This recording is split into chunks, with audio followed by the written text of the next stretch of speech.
Hey community, thanks for joining me today at City Hall. I think many of us realized in this last election that we have a lot of new representation from our city council all the way to the governor. And I wanted to make sure that as the mayor, they saw our community through our city's eyes. So me and the team, we've developed a 3-hour walking tour of downtown Beaverton in the Loop. And we took 11 different elected officials on this tour, including now Governor Tina Kotek. I'm excited to take you on that tour today. So join me and our city councilors on Beaverton's next great adventure.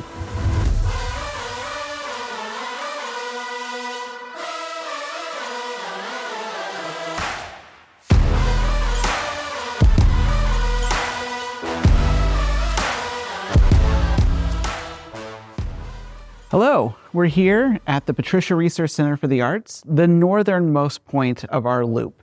I'm here with Councilor Allison Tivnon to talk about a couple things. We're going to talk about the Patricia Research Center for the Arts and about water and one of my favorite projects this year, the Purple Pipe. So when you drive up to this building, you notice a couple things. You notice some really big art installations on the outside of this building. Can you tell me a little bit about the 1% for the arts and how we fund it? Yeah, so for capital projects, 1% of the budget is set aside for public art. And in this case, that resulted in 4 really beautiful art installations, 3 on the outside of the building, 1 on the inside, and all of which you can see as you're approaching the Reser. And the fun part of it is that no matter what type of mode of travel you have or what road you take to get here, you're going to be greeted by art on your way in. We have this project called the Purple Pipe Project. People have probably heard this or read about it in your city newsletter. Can you talk a little bit about what the Purple Pipe is and how important it is to our community? Only 1% of the water that we treat is actually used for drinking water. And at a time that we need to be thinking about our environment and how we utilize water and how we utilize our natural resources, the Purple Pipe was just an amazing opportunity to do some of those things at the same time. When we got to plan South Cooper Mountain, the first time we really got to plan a community in decades because of the urban growth boundary, the city council thought there has to be a better way. Can we reuse stormwater? Can we not use treated drinking water to do things like irrigation?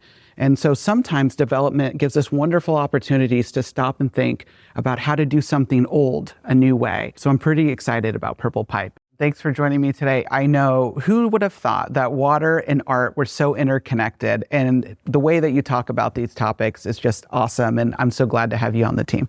Oh yeah, thanks. I'm very happy to do another State of the City. It's going to be a great year.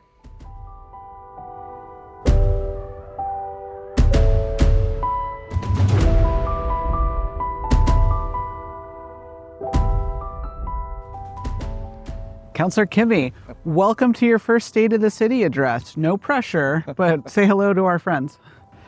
안녕하세요. My name is Edward Kimmy. I'm the new councilor who just sworn in about 7 months ago. He has all the answers to everything we need.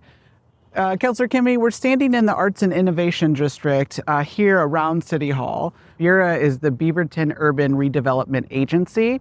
It's the agency that we put together after voters made a charter change to allow us to do this. And I think what's important for people to know about BURA is that all of our special districts came alongside of us and said this was important. But I kind of want to know from your perspective, you're a long-term business owner that owns a business here in the district as well. Why is this important to the work we're doing as City Council?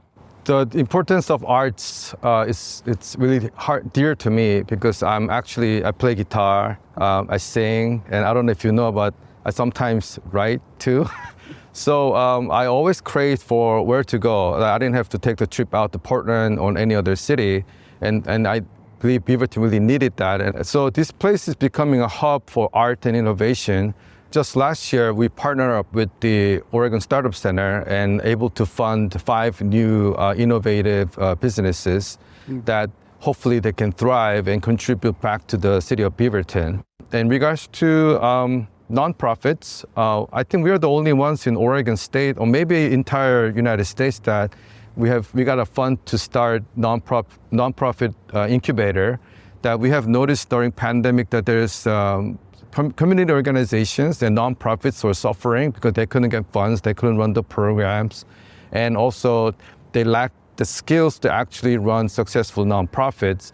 So we will partner up with Oregon Startup Center and try to use the knowledge that we have gained for last decade and help them to be more established and be successful, and they can orient themselves to serve the community, more of a social services. What I think is really interesting about a lot of the programs that you're talking about is that we've been able to work with partners to bring in federal money and state funding to accelerate our belief and dream of the downtown core here.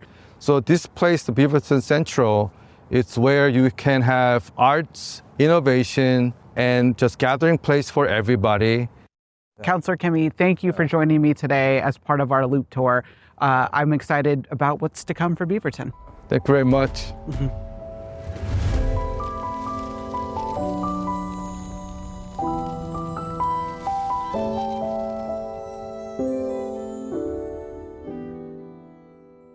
All right, community, I'm here with Council President Hartmeyer Prigg on another stop along the Loop.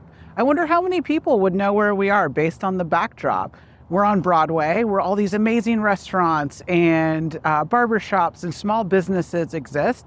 This is a street that a lot of people don't get to because it's sandwiched between Canyon and Farmington and a little hard to get to, but it represents some of our most diverse restaurants in the city are located right here. When I'm walking over our dozen elected officials through the Loop route, I often talk about how important our community as a whole is. Why is the Loop so important to us right now? Yeah, thanks, Mayor. The Loop is so important right now to create a truly walkable and safe district for our community. It connects the Reeser and the Beaverton Central Max Station with Old Town, but because Farmington and Canyon are in between, people think they're really far away. So we really want to focus on creating a complete street for our community that is truly multimodal, so people can walk, roll, drive, take transit. But Mayor, it sounds expensive. How are we going to pay for it? It's years and decades in the making, and it really tells the story of every level of government working together. So the city made the investment in this community originally, and just a couple weeks ago announced that we had a raise planning grant from the federal government. It was a $2 million grant that's going to allow us to plan the Loop in its entirety. Only 3 communities in Oregon were awarded that grant. It's kind of like winning the lottery. And we went to our Congresswoman Bonamici, and told her about the project. She had congressional directed funding come to the city, in total of $4 million, to do a demonstration project. I think it's such a great example of partnership to see how the city, how Bura, how our own local economy is really invested in this district. And I think it'll help make the Loop a success because the community has embraced this area. Well, I think we already know from some of our other stops how awesome Beaverton is. We've opened a lot of restaurants. We're focusing on pedestrians and their experience and walkability. I'm just excited to serve on this council at this time. Thanks for joining us on this stop.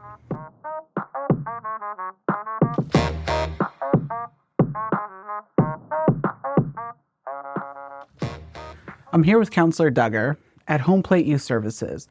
We have a couple topics to talk about, you and I, Councilor Duggar.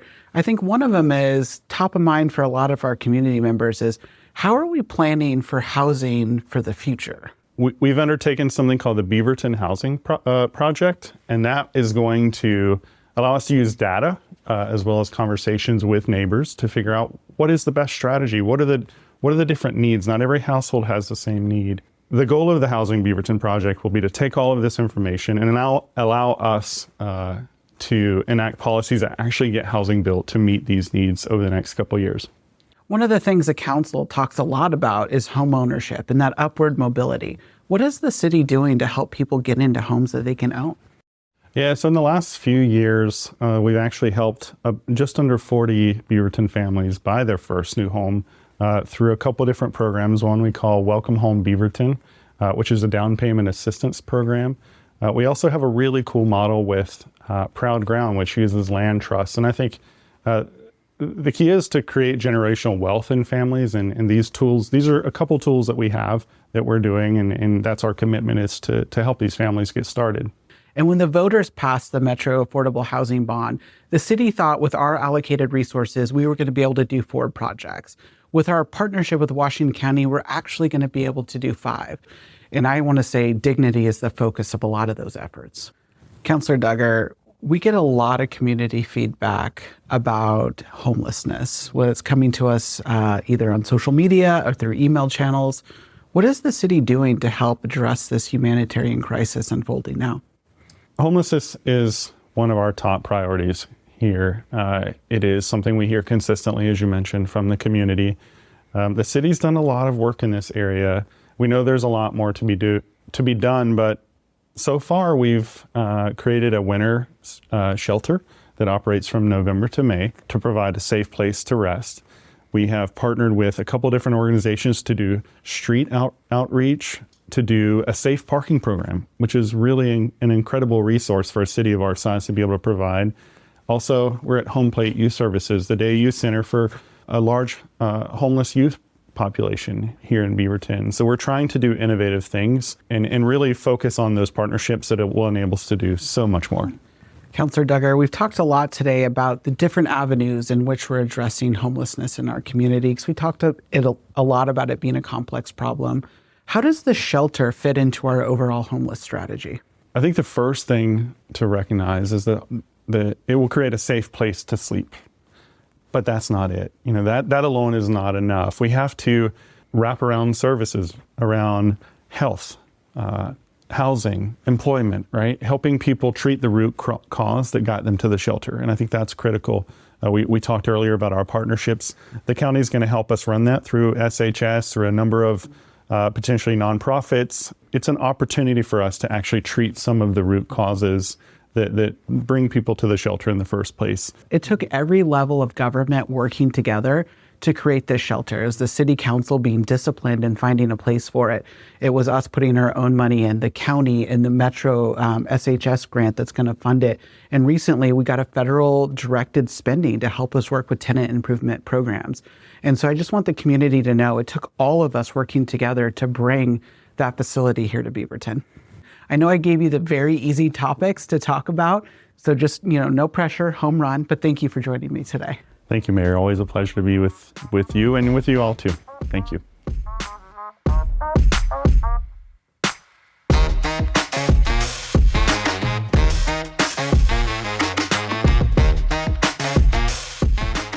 All right, community, we're in one of our favorite stops, the end of our tour, and I'm here today with our city manager. So you and I and our staff have put a lot of emphasis on downtown and revitalization, but I think everyone always wants to know, what exactly is the city doing to help revitalize our core?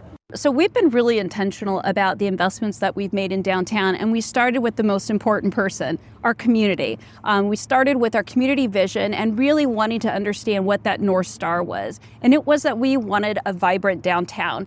The other is that we've built a grant program to support our businesses in perpetuity because we want them to thrive. And our building improvement grant is really a great example. Right here is Knock One, and they've been a recipient of up to $75,000 worth of grants to improve their building. We also provide art grants to kind of create that synergy in downtown, from signature events to all of the street murals that you've seen here. And it's just really a testament to this community that has put us kind of right dead in center of where we want to be. We also want to become a destination, and that's one of the reasons why we're continuing to infuse resources and funding into the downtown area. We are very aware that when places become a desirable place to live, that sometimes community members get displaced. Council really wanted to get ahead of this problem that is coming, so we invested in a downtown equity study. And most importantly, when it was passed by Council and Bureau that we've been talking a lot about today, we have some plans in place and we're getting ready to execute on those. All right, here we are in the heart of the loop, the thing we've been talking about all day. How is the loop going to impact our local businesses? We all know that in order to have a vibrant downtown, you need that pedestrian foot traffic running around here so that we can support local commerce. And so it does just that. But one of the most important things that we're already starting to take into account is how this project can be disruptive to our merchants. We're going to make sure that we have all the input from businesses so that they're informed. We understand that the fabric of this community is made up of our businesses, but they're also the most vulnerable. That's why we're taking this effort to make sure that you know how much we care. If you're interested in finding out more about the Loop, check out beavertonoregon.gov for more information.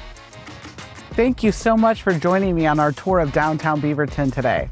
I've said it once, I'll say it again. Beaverton is the place to be.